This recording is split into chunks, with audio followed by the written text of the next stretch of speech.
Martin.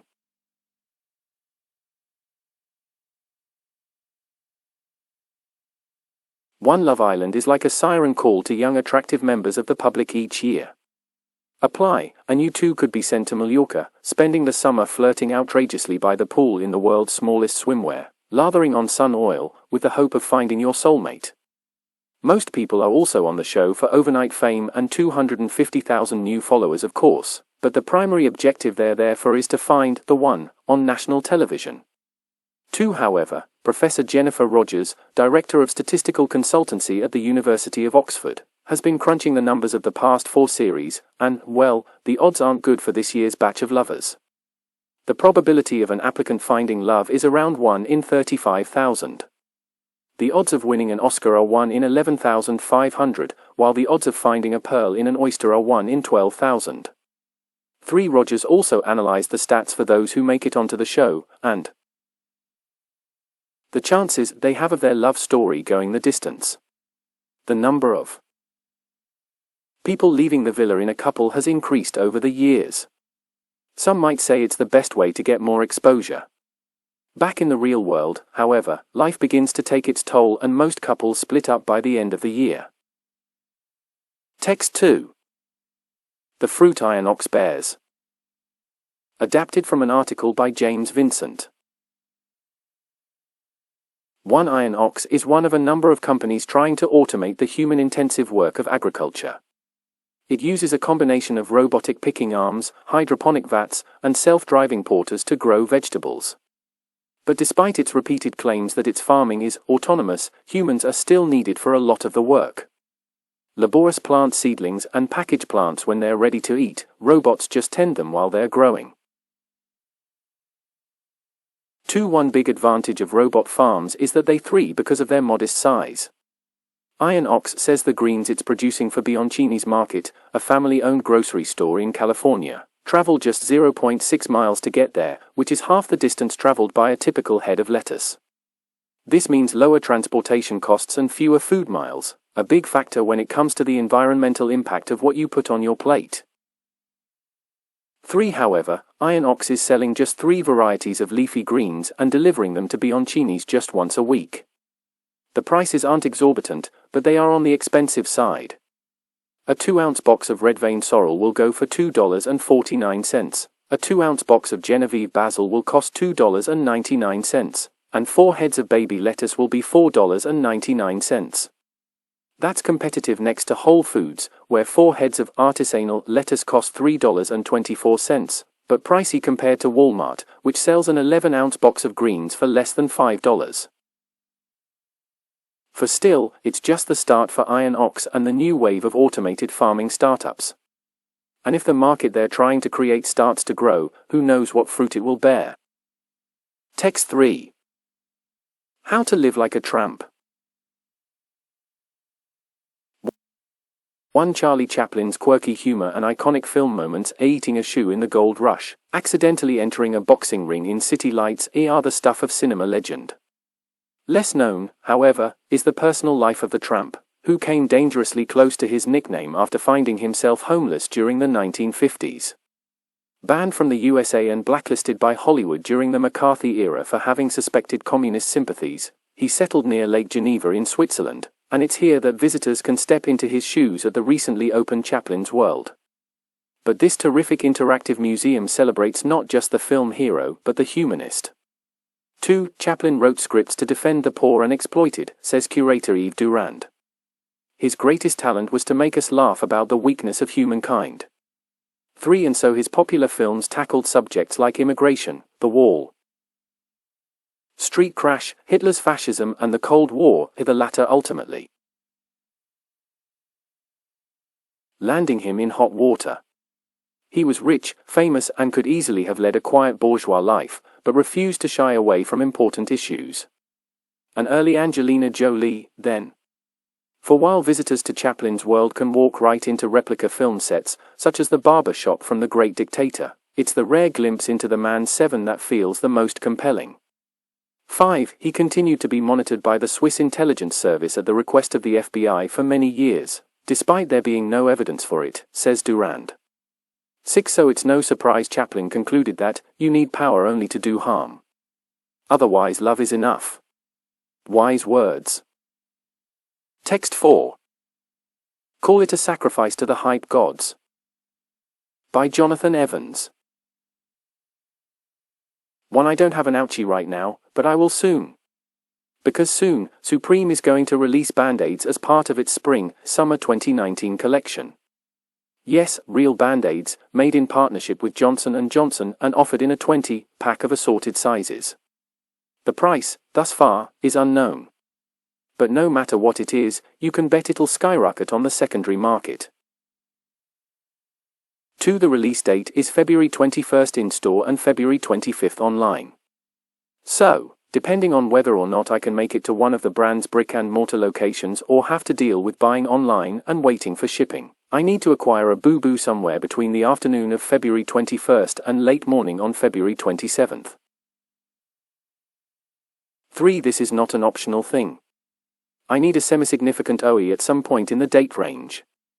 I have to scrape my elbow or get a hangnail. I need to, non-severely, cut my hand while preparing the avocado toast that prevents me from qualifying for home ownership. I have to bark my shin on my coffee table just enough to draw a trickle of blood, then commit to wearing shorts in NYC in early March. Because I'll tell you this, Supreme is making Band-Aids. And there is no way I'm gonna be that poser who slaps a logo-heavy adhesive bandage on my person without an actual cut, or scratch or other minor injury beneath it. This brand is about authenticity. 5. Now, real quick, could someone punch me in the face just hard enough to open up a 1 centimeter cut on my left cheek? Text 5. Vegan beauty, hype or here to stay? Adapted from an article by Andrea Cheng. 1. The Economist declared 2019 as the year of the vegan, reporting that a quarter of millennials identify as vegan or vegetarian. Outspoken celebrities like Beyoncé and Jay-Z are encouraging fans to become vegan, if not for ethical reasons, then because of health and environmental benefits. In a 2018 report, the vegan food industry recorded 20% growth over the previous year, with sales peaking at $3.3 billion. This demand for all things vegan has made other industries take notice, especially beauty. 2. There's a lot of confusing jargon around vegan beauty. Cruelty-free is one example, with many people assuming that they're one and the same. Plain and simple, vegan beauty means the absence of animal ingredients, while cruelty-free refers to a product that doesn't test on animals. 12. It's possible for a vegan item to have been tested on an animal and a cruelty-free product to contain animal ingredients. 3 common animal-derived ingredients found in beauty products include honey, beeswax, lanolin, wool grease, squalene, shark liver oil, carmine, crushed-up beetles, gelatin, cow or pig bones, tendons or ligaments, allantoin, cow urine, ambergris, whale vomit, and placenta, sheep organs. They're harmless, but the thought of smearing on the animal parts found in moisturizers, cosmetics, and shampoos may be a 13. 4. But the term vegan beauty, which is synonymous with plant-based, can be 14, too. It conjures up images of virtuous greens and, in turn, healthiness, which is not necessarily the case.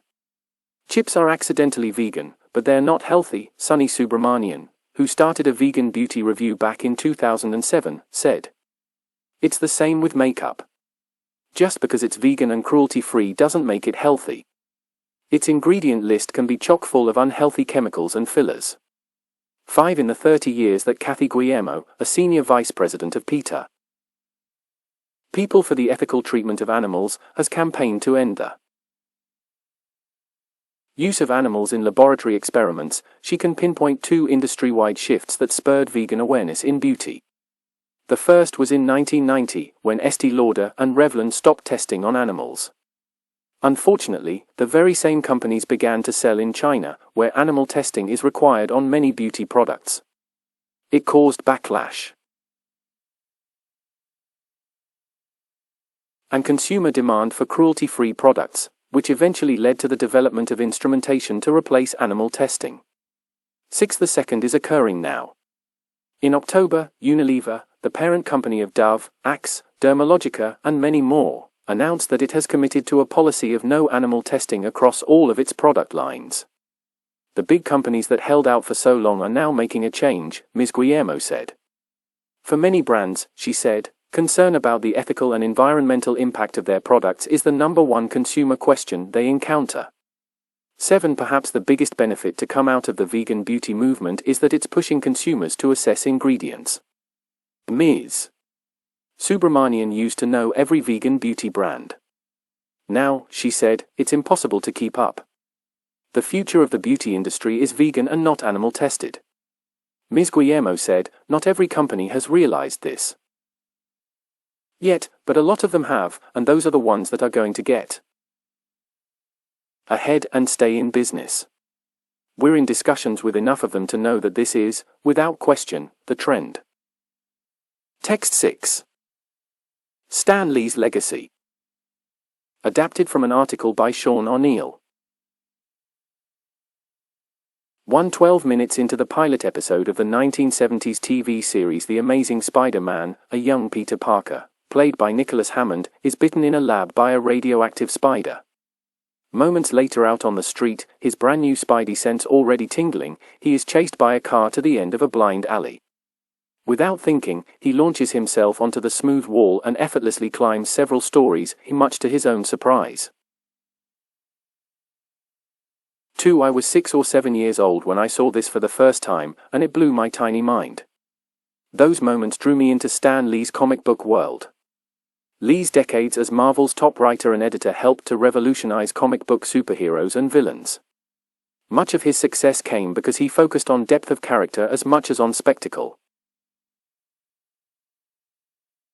3. In the 1960s, Lee was instrumental in increasing diversity in superhero characters, says psychologist and mental health counselor Parker Shaw, based in Tulsa, Oklahoma, who has researched the psychological effects of reading superhero comics. Most people had a superhero that looked like them and struggled with the same challenges, says Shaw. Today, Shaw sometimes uses comic book narratives in therapy. As a mental health counselor, I am trying to connect with my patients in a way that both of us can relate to. Superheroes offer a safe, relatable outlet for children, adolescents and adults to openly discuss superheroes' struggles. While 19. For while DC Comics served up superheroes often destined for greatness, think Superman and Aquaman, Lee took everyday people and thrust superpowers upon them, often courtesy of, let's face it, some very dubious science. Where would Lee be without radiation? A radioactive spider created Spider-Man, exposure to gamma radiation produced the Hulk, while cosmic rays turned 4 astronauts into the Fantastic Four. As Lee admitted in an interview, I'm the least scientific person you'll ever know, but I try to seem scientific with our characters. I wouldn't know a gamma ray if I saw it. But if it sounds good, I'll use it. 5. But perhaps Lee was being too 21. From artificial silk with curious properties, though unlikely to catch thieves just like flies, to powerlifting exoskeletons, though without Tony Stark's jet boots, yet, the futuristic technology that features in many Marvel creations may be just around the corner. 6. As well as his extraordinary creativity, Lee's own superpowers included his longevity. I was first interviewed for Stan Lee's obituary about 20 years ago, writer Neil Gaiman tweeted, I was happy he defied the Reaper and carried on. With Stan now gone, aged 95, an era really does come to an end. He was the happy huckster that comics needed. Text 7. More skin in the game. 1. Leathermaking is an ancient craft. The oldest leather artifact found so far is a 5,500-year-old shoe from a cave in Armenia, but paintings in Egyptian tombs show that, 7,000 years ago, leather was being turned into all manner of things, from sandals to buckets to military equipment. It is a fair bet that the use of animal skins for shelter and clothing goes back hundreds of thousands of years at least. 2. Leathermaking is also, though, a 24. In 18th century London, the soaking of putrefying hides in urine and lime, to loosen any remaining flesh and hair, and the subsequent pounding of dog feces into those skins to soften and preserve them, caused such a stench that the business was outlawed from the city itself. In countries such as India and Japan, the trade tainted people as well as places and was, and often still remains, the preserve of social outcasts. 3 modern production methods are less stomach-turning than those of the 18th century. Dog turds, lime and urine have been replaced by chromium and other chemicals. But some of those replacements are, themselves, pretty caustic substances. And the whole leather industry, based as it is on animal hides, is vulnerable these days to sensibilities about the relationship between human beings and other animals that would scarcely have crossed people's minds in former years. Set against these considerations is a commercial one. Leather, prized for its durability and suppleness, is a business worth $100 billion a year. For these contrasting facts make leather manufacturing a tempting target for technological disruption. And tanned animal skins are indeed about to face a rival. The challenge comes from something which is, in most respects, the same as natural leather. The difference is that, instead of coming from an animal's back, this leather is grown, by the meter, in factories.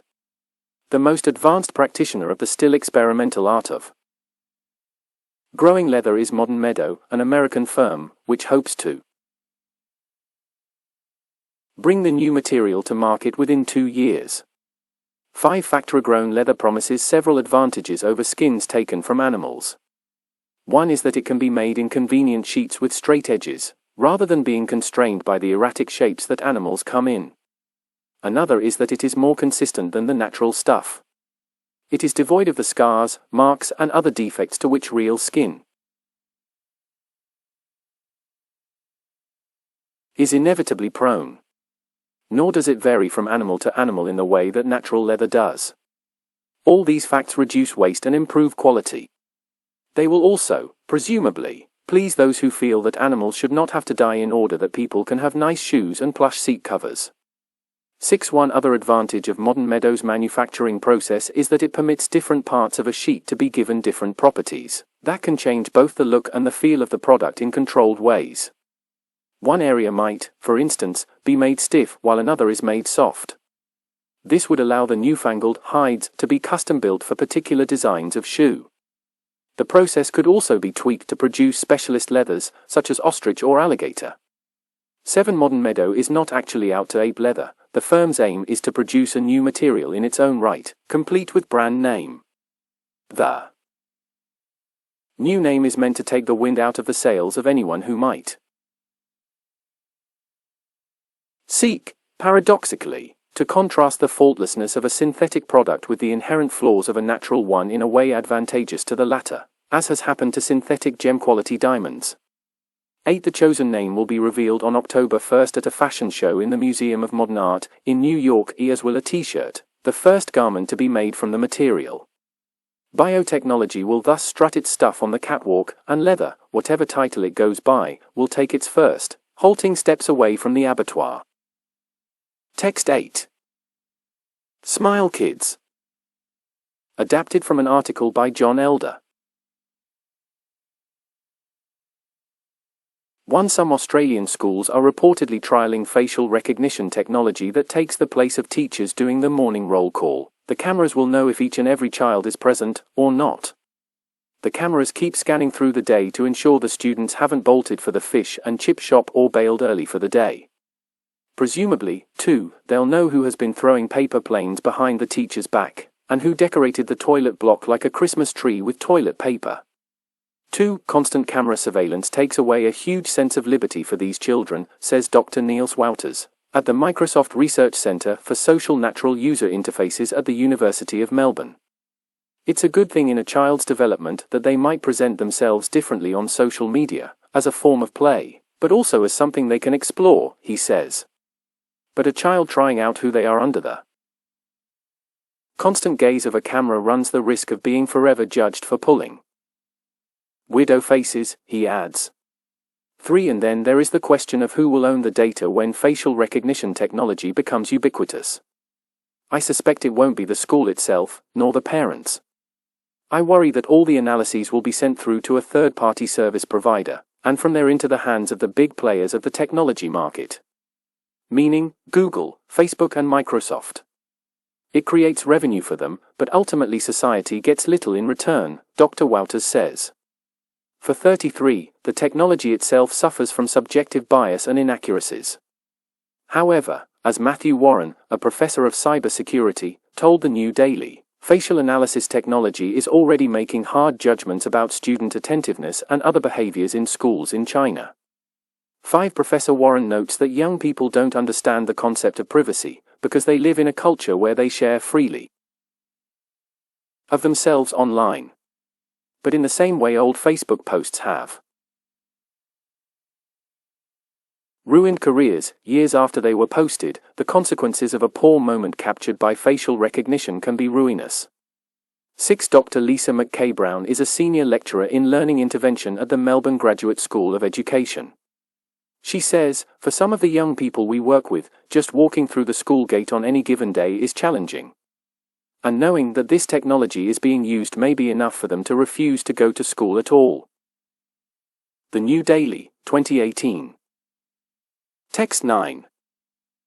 Unqualified teachers. Demand for French immersion forces school boards to hire unqualified teachers. February 14. If the demand for French immersion teachers cannot be satisfied, it is irresponsible to address the problem by hiring unqualified teachers, who, in some cases, can speak French only slightly better than the students. This cheats not only the students, but also the taxpayers. Stanley Greenspoon, North Vancouver. French immersion programs have been ubiquitous in Canadian schools for decades.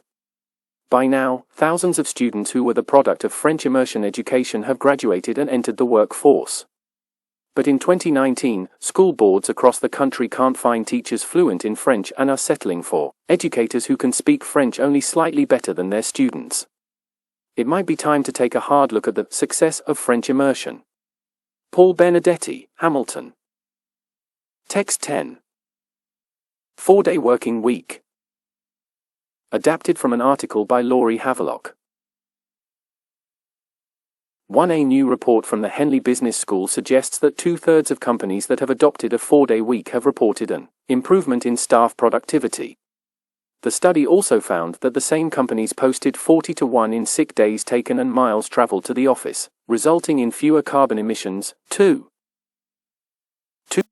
Some companies have embraced it already. Perpetual Guardian, a New Zealand financial services company, switched its 240 staff from a 5-day to a 4-day week last November and maintained their pay. It claims the work rate is up 20% and has published 40-2 of the trial. 3. And that's before you even get onto how employees spend that extra day, whether used for volunteering for charities or community projects, or working on personal projects that had been relegated to 40-3 of to-do lists. The benefits are widespread. So, what needs to change? From a business perspective, 40-4 of a 5-day week is entrenched around the world, but is a relatively new idea. Many trace it back only as far as the Industrial Revolution, while recent studies suggest that hunter-gatherer societies only worked for around 2.5 days a week. 5. It seems like 40-5 all around. So, time to start planning how to make the most of that extra time. I'd spend Fridays off catching up with all the great books I've never read. How would you spend yours? Text 11. Consultants. Sir, I would recommend to those bosses who rely on consultants, Advice Squad, September 28. The 3 centuries-old words of the Marquis of Halifax, a prince who will not undergo the difficulty of understanding must undergo the danger of trusting. George Metchem, Battle Creek, Michigan. Text 12. City venues that are all the rage. By Ann Cadet. 1-2 entrepreneurs think they are offering just what New Yorkers need, rage rooms where patrons can let out their anger. Both are conveniently located near Penn Station, the galaxy's most enraging transit hub. 2. The Rage Cage, opened last month, is just a few blocks from the Wrecking Club, which opened last year. At the Rage Cage, customers pay $45 to $120 to come and smash dishes and electronics. Packages at the Wrecking Club, meanwhile, range from $25 for a hit it and quit it 15-minute option to $245 for an extra madhouse half-hour session for up to 6 participants. 3. I'm not especially ill-tempered, so before visiting these outfits, I posted on Facebook seeking an angry friend to come along. Soon I was bombarded by responses.